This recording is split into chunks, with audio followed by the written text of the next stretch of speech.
உங்க எல்லாருக்கும் இந்த ஜெயதேவியோட வணக்கங்கள். வணக்கம் வணக்கம். இங்க உண்மையான தலைவி யார் தெரியுமா? யாரு ஜனங்களோட கஷ்ட நஷ்டங்களை புரிஞ்சுக்கிறாங்களோ அவங்கதான். எனக்கு என்ன தோணுச்சுன்னா, ஏன் நம்ம முதல்ல நம்ம ஏரியா பெண்களை பார்த்து அங்க இருந்து வேலையை ஆரம்பிக்க கூடாதுன்னு தோணுச்சு. அதான் உடனே கிளம்பி வந்துட்டேன். அம்மா, என் வீட்டுக்காரரோட ஃப்ரெண்ட் ஒருத்தருக்கு ஒரு பெரிய பிரச்சனை. கொஞ்ச நாள் முன்னாடி சில அடியாட்கள் அவரோட நிலத்தை அபகரிச்சிட்டாங்களாம்.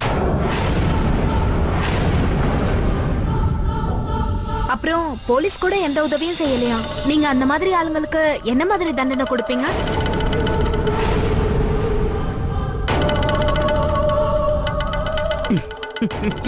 ஒவ்வொரு விஷயத்துக்கும் ஒவ்வொரு விதமான தண்டனையை கொடுத்துதானே ஆகணும். ஆனா எல்லா சக்தியும் இப்ப உங்க கையில தானே இருக்கு. உங்க ஓட்ட நீங்க சரியா பயன்படுத்தணும். அப்படி ஒரு ஆளை தேர்ந்தெடுங்க. தன்னை பத்தி கவலைப்படாம ஜனங்களை பத்தி கவலைப்படணும். கண்டிப்பா. அப்ப சரி, நான் கிளம்புறதுக்கான நேரம் வந்துடுச்சு. சசி, எனக்கு என்னோட கட்சி ஆபீஸுக்கு அந்த பார்த்திபனோட வீடு தான் வேணும். பிரியாவோட வீடா? அது ஜெயதேவி அம்மா, நீங்க உங்களோட பார்ட்டி ஆபீஸ்க்காக வேற ஏதாவது வீட்டை தேர்ந்தெடுங்களேன். ஏன் அப்படி சொல்றேன்னா, பிரியா என்னோட ஃப்ரெண்டு. இப்பதான் புதுசா கல்யாணம் ஆகி இங்க வந்திருக்கா, அதனாலதான். யோசிச்சுக்க. உனக்கு உன் நட்பு முக்கியமா இல்ல கமிஷனா?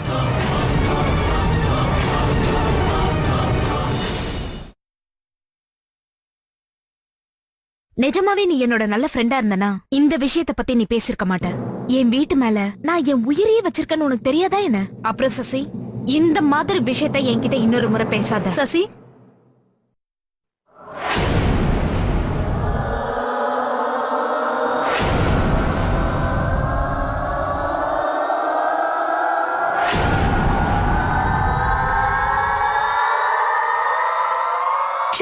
இவ நம்ம பேசின விஷயத்த கேட்டுட்டாளா என்ன?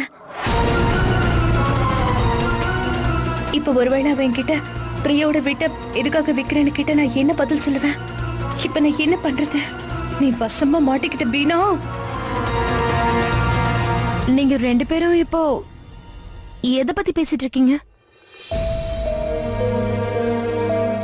அப்படின்னா நான் பேசின எதையும் அவ கேட்கல போல இருக்கு. தப்பிச்சோம். உங்களுக்கு இப்போ எந்த பிரச்சனையும் இல்லையே. நான் இப்ப வரேன்.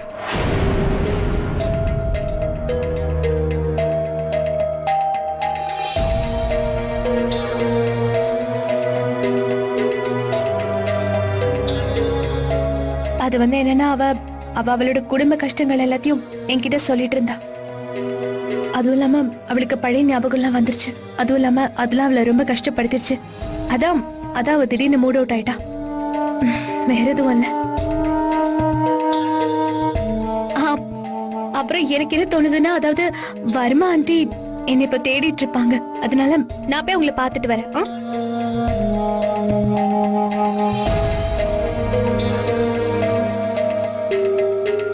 நல்ல போய் சொல்றா. இவ சொல்ற எந்த விஷயத்தையும் நம்பவே கூடாது.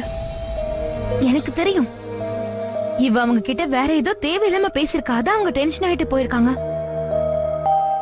அவங்க கிட்ட கேட்டுதான் தெரியும்.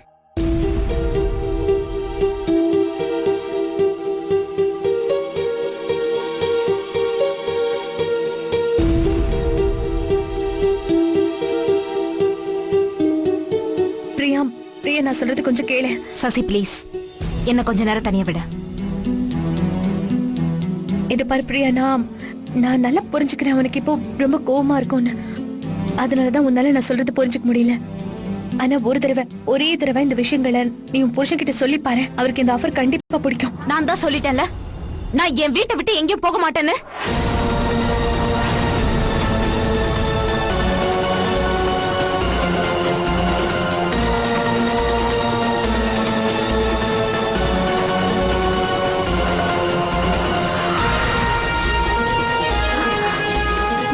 சசி, என்னாச்சு?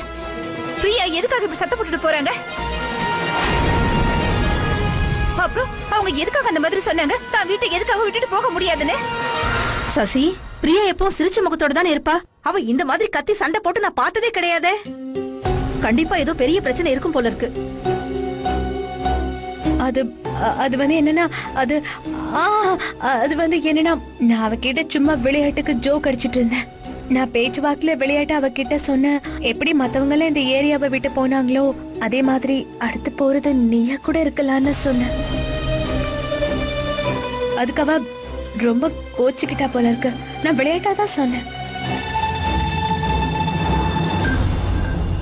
இவ்வளவுதானா? இதான் விஷயமா? இந்த பிரியா சரியான பைத்தியம். நீ ஒண்ணு கவலைப்படாத சசி, நான் போய் அவளை சமாதானம் பண்ணி கூட்டிட்டு வரேன்.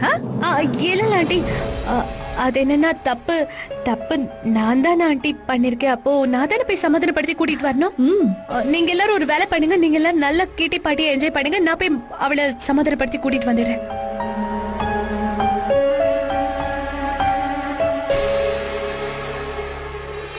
சசி கண்டிப்பா இப்ப போய் தான் சொன்னா. ஆனா உண்மை என்னன்னு நாம எப்படியாவது கண்டுபிடிச்சே ஆகணும்.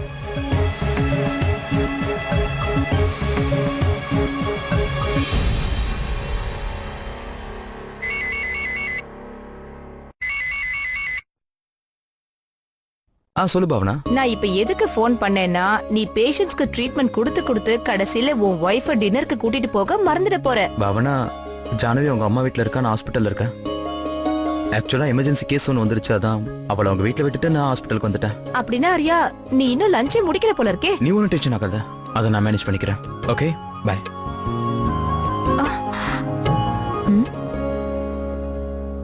ஒரு விஷயம் நல்லா புரிஞ்சுக்கங்க, எலெக்ஷன் நல்லபடியா நடந்து முடியும். எனக்கு எதிரா போட்டி போட்டு ஜெயிக்கிறதுக்கு இங்க யாருக்கும் தைரியம் இல்ல. சரி சரி, நன்றி, வச்சிடுறேன்.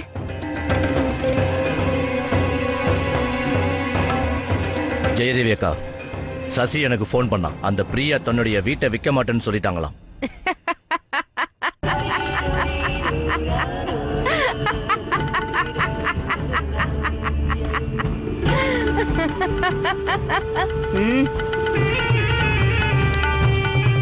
ஜனங்க ஏன் பிரச்சனைய தேடி விலை கொடுத்து வாங்கிக்கிறாங்கன்னு தான் எனக்கு புரிய மாட்டேங்குது.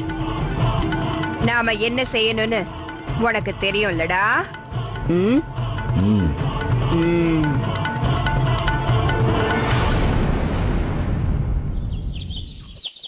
கிட்டி பார்ட்டில டிஃபன் சாப்பாடு எல்லாம் ஃப்ரீ. இதோ பாருங்க, எனக்கு இப்ப வந்திருக்கிற நம்பர் 333. சொல்லுங்க மிஸ்ஸஸ் வர்மா, இப்ப நீங்க என்ன நம்பர் சொல்லிட்டு இருக்கீங்க? ஏதாவது நல்ல நம்பரா சொல்லுங்க.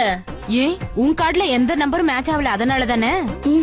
இங்க பாரு, என்னோட ஃபர்ஸ்ட் லைன் கம்ப்ளீட் ஆயிடுச்சு. சாப்பிட்டு சாப்பிட்டு என் வயிறு நிறைஞ்சு போச்சு. எனக்கு வந்திருக்கிற நம்பர் 78. மறுபடியும் அது என்னோட நம்பர் தான். அட, ஏதாவது லஞ்சம் கொடுத்தியா என்ன? ரோகிணி, எனக்கு என்ன தோணுதுன்னா, நம்ம உடனே பிரியா கிட்ட போய் பேசுறது நல்லதுன்னு தோணுது. அப்பதான் சசி பத்தி தெரிஞ்சுக்க முடியும். ஆமாக்கா, வாங்க போலாம்.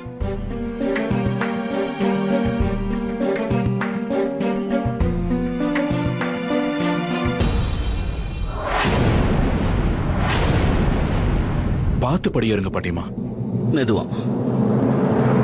பெரியதே, எப்படி எல்லாரும் இவ்வளவு சீக்கிரம் திரும்பி வராங்க? பாட்டிமா, உங்க ரூம்ல நீங்க ரெஸ்ட் எடுங்க, நான் டாக்டருக்கு ஃபோன் பண்ணிட்டு வந்துடுறேன். ரோஹிணி, சீமா, அத்தை ரொம்பவும் முடியாம இருக்காங்க. சீக்கிரம் டாக்டருக்கு ஃபோன் பண்ணுங்க. சீக்கிரம் போங்க.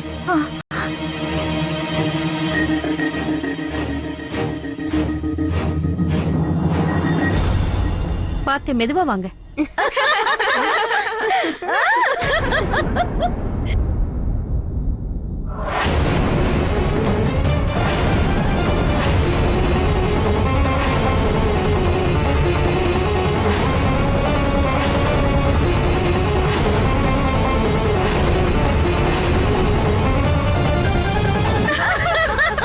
நான் தான் அப்பவே சொன்னேன், இன்னைக்கு நிச்சயமா அவங்க தான் ஜெயிப்பாங்கன்னு. என்ன நடக்குதுங்க?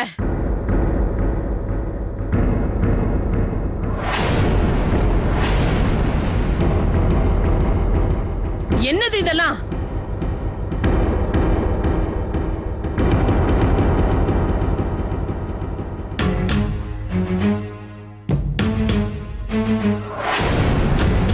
என்ன மனோ, நான் வீட்ல இல்லாத நேரமா பார்த்து ஏன் வீட்லயே பரத்வாஜ் வீட்லயே கிட்டி பார்ட்டி நடத்துறியா? உனக்கு என்ன பத்தி நல்லா தெரிஞ்சோ எனக்கு இந்த மாதிரி விஷயங்கள்லாம் பிடிக்காதுன்னு தெரியும்ல.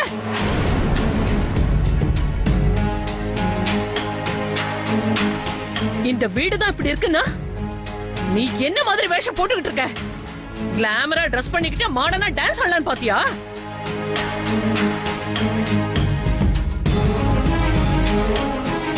சீமா, ரோகிணி, இப்பதான் எனக்கு எல்லாமே புரியுது. நீங்க 2 பேரும் ஏன் என் கூட கல்யாணத்துக்கு வரமாட்டீங்கன்னு சொன்னது இப்பதான் புரியுது. நீங்க என்கிட்டயே பொய்ய சொல்லி என் மனசை வேதனைப்படுத்திட்டீங்க. என் நம்பிக்கையை சுக்குநூறு ஆக்கிட்டீங்க. நான் மட்டும் இந்த நேரத்துல இங்க வராம இருந்திருந்தா நம்ம வீட்டுல நடக்கிற கிட்டி பத்தி தெரியாம போயிருக்கோம். பாட்டிமா அம்மா டென்ஷன் ஆகாம பாத்து அமைதியா இருங்க. தயவு செஞ்சு நீங்க எல்லாரும் அவங்க வீட்டுக்கு போங்க. அத்தைக்கு உடம்பு ரொம்ப முடியல, அவங்களால இதையெல்லாம் தாங்கிக்க முடியாது.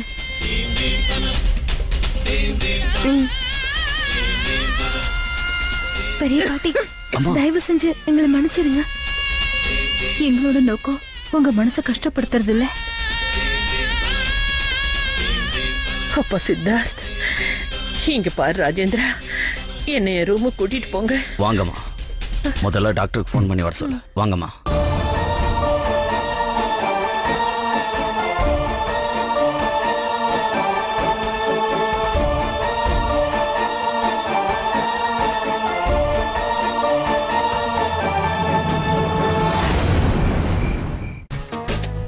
மூன்று முடிச்சு ஒரு சிறிய இடைவேளைக்கு பிறகு. உங்களை எது கேட்டாலும் நீங்க ஏன் பேசாம தலையாட்டி பதில் சொல்றீங்க?